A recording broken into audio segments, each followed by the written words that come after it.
Alors, aujourd'hui, désolé. Aujourd'hui, on va parler d'un film d'horreur qui s'appelle The Sonata. The Sonata, c'est un film d'horreur que je ne connais absolument pas. Donc, je le connaissais pas au départ, hein, je le connaissais vraiment pas. J'avais jamais entendu parler de ce film. J'avais jamais entendu parler de ce film jusqu'à aujourd'hui.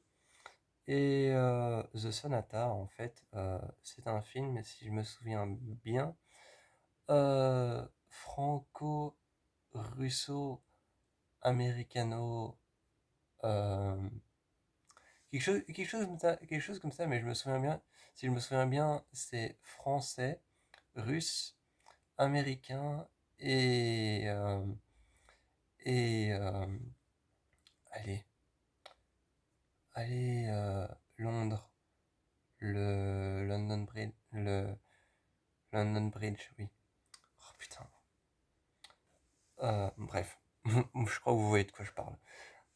Donc ça, ce sont les quatre origines de ce film. Donc c'est un film franco-russo-américain avec encore avec encore, j'ai oublié le nom de ce pays, c'est pas grave, ça me reviendra. The Sonata raconte, d'ailleurs, je soupçonne Sonata de vouloir dire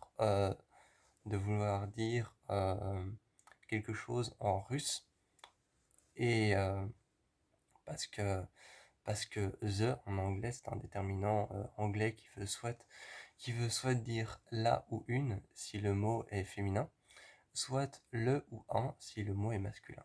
Ça dépend.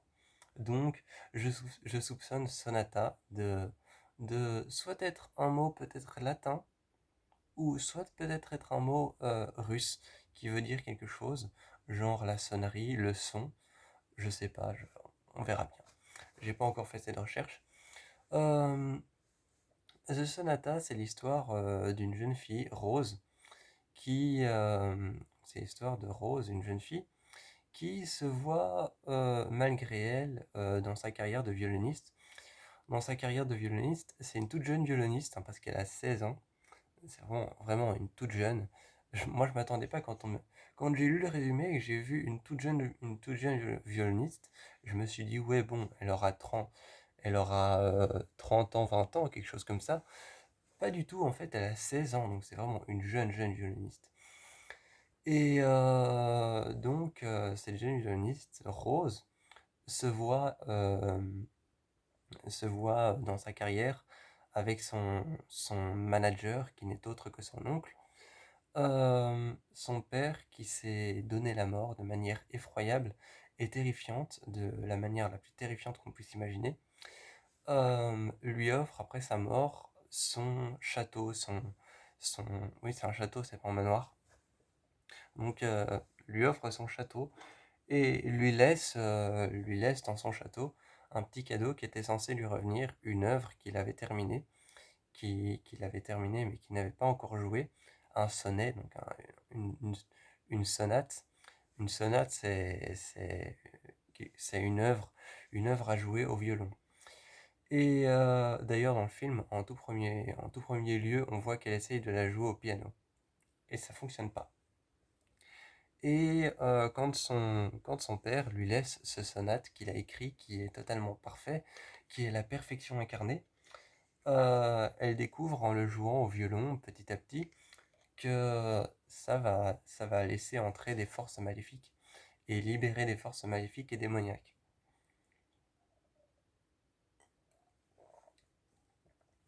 Comme je l'ai laissé interpréter, comme je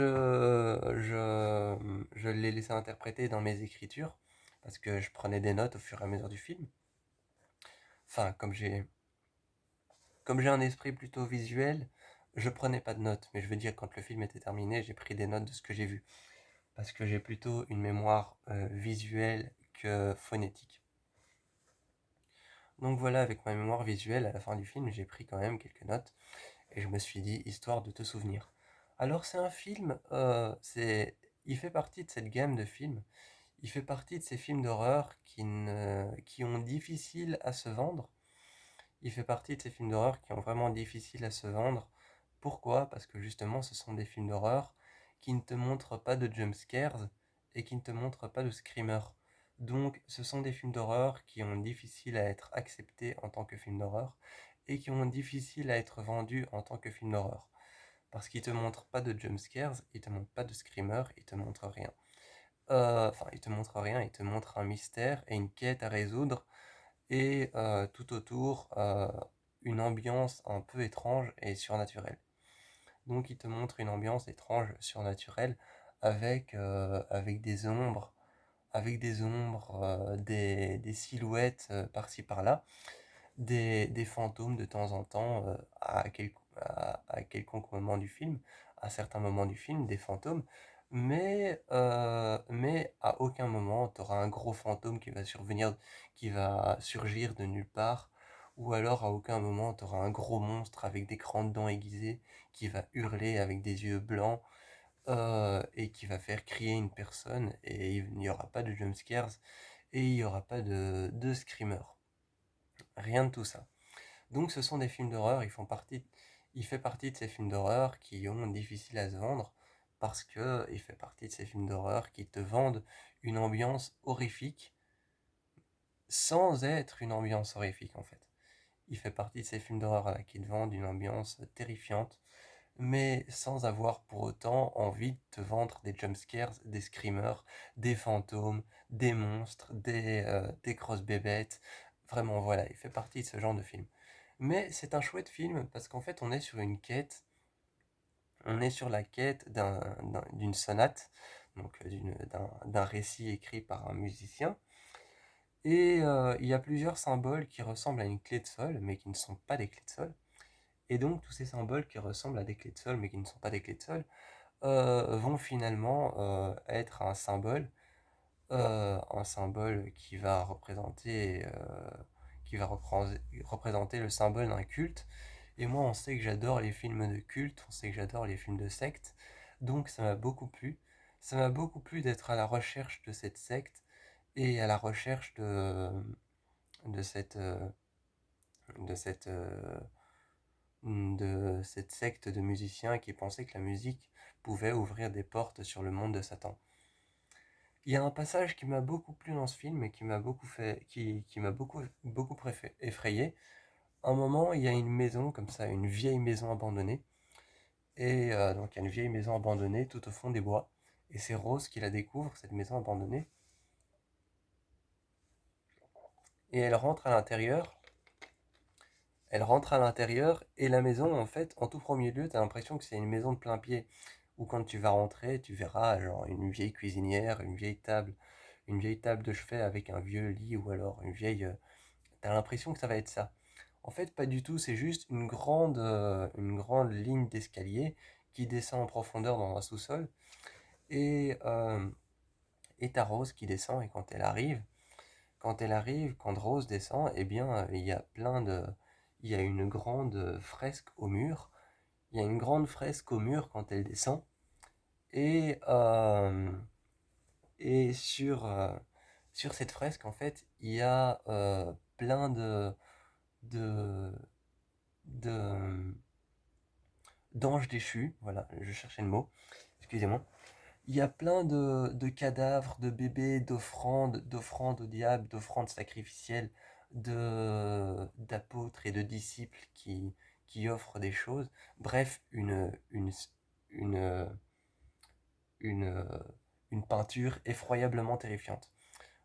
Et donc, elle se retourne et elle regarde cette peinture avec un bébé qui est offert au diable. Et parce qu'ils disent dans le film que cette sonate a justement pour but d'ouvrir les portes de l'Antichrist. Donc, d'accueillir le diable. Et, euh, et elle regarde cette fresque effroyable. Et juste devant, on voit un moment, à cause de la lumière de la flamme qu'elle tient en main, une allumette, on voit un micro et on voit que la table a une forme très courbée et très creusée. Justement, c'est pas une table, c'est un piano. C'est un piano de concert abandonné et tu vois le micro qui est mis sur le côté pour la personne qui va chanter en jouant son morceau. Et justement, c'est un piano de concert. Enfin, généralement, le micro est juste là pour enregistrer des notes. parce que les pianistes ne chantent pas nécessairement. Et, et justement, en fait, sur ce piano, il y a plein d'armes, des couteaux, des lames aiguisées, des chaînes et des sortes de menottes qu'on met au poignet, et plein de trucs sur ce piano. Et ça fait un peu genre une table sacrificielle avec plein d'armes pour découper, pour déchiqueter, qui sont là sur ce piano. Et je trouvais que c'était très bien réfléchi de faire plein d'armes sur un piano, sur le dos d'un piano, un peu pour montrer que la musique est un peu quelque part satanique. Un peu pour montrer que la musique est un peu satanique, ils ont fait une sorte de table sacrificielle sur un piano, sur le dos d'un piano qui n'est pas ouvert, et tu vois le micro, ce qui te fait au début penser que c'est une table, mais ensuite penser que c'est un piano. Et c'était assez bien comme film, parce que plus tu avançais dans les énigmes, plus tu découvrais les symboles. À un moment, il se rend chez un musicien qui a écrit plusieurs livres sur la musique et qui est en train d'écrire un autre tome de tous ses livres sur la musique baroque, et qui lui apprend que cette musique-là a été écrite pour le diable et qu'il y a plusieurs symboles à découvrir pour ne former plus qu'un symbole, le symbole d'un culte. Un culte qui pensait que la musique était un portail vers le monde spirituel et vers le monde du mal. Euh, et en fait, ce qui est intéressant dans ce film, ce qui est cool, c'est que plus tu découvres les symboles, plus tu sais à quoi ils servent, plus ça s'efface. Plus tu avances, plus les autres symboles que tu vas découvrir, tu sais pas à quoi ils servent, puis ils vont être expliqués, ils servent à ça, et, euh, et, euh, et justement, certaines choses vont être effacées, genre t'as un symbole, c'est juste une barre avec deux petites croches sur le côté, et le symbole va être expliqué, c'est le symbole de la séparation, quelque chose comme ça. Et ce symbole-là, il sert à ça. Ensuite, il y a un autre symbole avec quatre cercles et deux petites croches au bout. Et ce symbole-là a aussi une signification. Mais plus tu avances, plus tu as l'impression que la signification et l'explication du symbole en question commencent à s'effacer petit à petit. Donc, plus tu avances, plus l'explication du symbole commence à s'effacer, l'origine du symbole commence à s'effacer, et on est finalement sur une manière de donner envie de regarder le film qui est qui est qui est très intéressante. C'est donner cette envie de regarder le film, d'être dans une quête et de montrer que finalement toute la quête, donc le but de la quête, découvrir à quoi servent ces symboles, s'efface au fur et à mesure que tu regardes le film, et ça te donne envie d'aller plus loin finalement. Et moi, j'ai regardé le film d'une traite, et à la fin, j'étais surpris qu'il soit fini, parce qu'il dure que 1h30. Il dure que 1h30, et à la fin, j'étais déjà surpris qu'il soit fini, parce qu'en fait, j'étais tellement dans le à quoi servent ces symboles, que je me suis dit à la fin, ils vont tous les rassembler, former un culte, et ça va invoquer cette secte, et il va y avoir un retournement de situation énorme. Et en fait, non, on est juste sur une quête qui, au fur et à mesure qu'on avance, au fur et à mesure qu'on avance dans cette quête, au fur et à mesure qu'on avance dans les symboles, au fur et à mesure qu'on rentre, eh bien, on rentre de plus en plus dans le flou en fait. Et c'est ça qui te donne envie de continuer, qui te met en haleine avec le film. Et le film, comme c'est un film américano-russo-français, donc eh bien, ce que j'ai bien aimé, c'est ce qui se passait, c'est que tout ce qui se passait au château avec les ombres et le satanisme se passait en France, et tout ce qui se passait avec les explications de la musique envers le satanisme et tout ça se passait en Angleterre. Ouais. Donc voilà, c'est un film américain, anglais, russe et français. Et donc j'ai bien aimé le fait qu'il se passe en France et le fait qu'il se passe en Angleterre. C'était assez cool, et on y retrouvait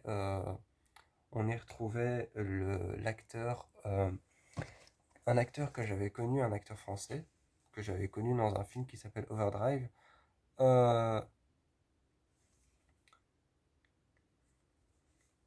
c'est Simon Abkarian. Simon Apkarian, c'est un acteur que j'avais connu dans le film Overdrive, où il jouait un gars où il avait le rôle d'un gars qui avait fait partie de la mafia et qui suivait deux voleurs de voitures. Et là, il joue l'oncle de cette jeune fille. Il joue l'oncle de cette jeune fille qui est en même temps son manager.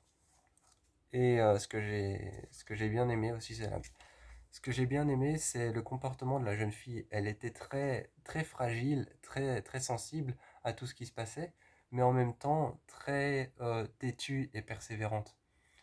Et c'était assez difficile de comprendre son caractère. Et c'est ça que j'aimais bien. Donc c'est un film assez chouette. Et au début, je rapproche l'affiche. Au début, je comprenais pas trop. Je me disais, il y a un truc complètement pas normal avec l'affiche. Et en fait, c'est simplement qu'elle a quatre mains. C'est simplement qu'on peut la voir sur l'affiche, on peut la voir avec les mains baissées, genre je sais pas ce qui se passe, et avec les mains en train de jouer, genre c'est la musique qui m'envoûte. Et quand j'ai découvert en fait, en regardant bien l'affiche, qu'il y avait quatre mains, je me suis dit, ah c'est ça l'impression que j'avais, que cette affiche n'était pas normale. Et que c'était pas simplement une affiche avec une femme qui se demandait quoi, qui était au milieu d'un décor rouge avec un manoir derrière elle.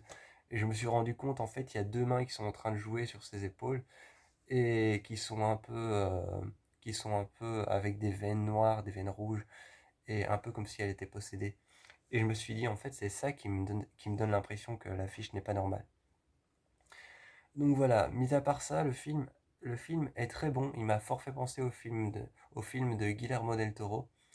C'est un film qui est fort rentré dans l'univers gothique, donc c'est pour ça qu'il m'a fort fait penser au film de Guillermo del Toro. Mais il m'a surtout fait penser au film Crimson Peak de Guillermo del Toro, qui rentre beaucoup dans cette ambiance gothique et dans cette ambiance de quête au travers de quelque chose où tu dois découvrir un mystère, mais plus tu avances dans le mystère et dans ta découverte, plus le mystère devient impossible à voir et s'estompe ou alors se floute de plus en plus. Donc voilà, The Sonata, je vous encourage à aller le voir, même si vous ne le connaissez pas. Même si vous ne le connaissez pas, je vous encourage à aller voir ce film. Je connaissais pas le réalisateur, c'est certainement un de nos nouveaux espoirs qui s'engage à sortir un nouveau film. Donc moi je vous fais plein de bisous et je vous encourage à aller voir The Sonata, qui est un très bon film français qui a été fait aussi par les Américains, les Russes et les Anglais. Et moi je vous fais ciao et je vous encourage à aller voir ce film.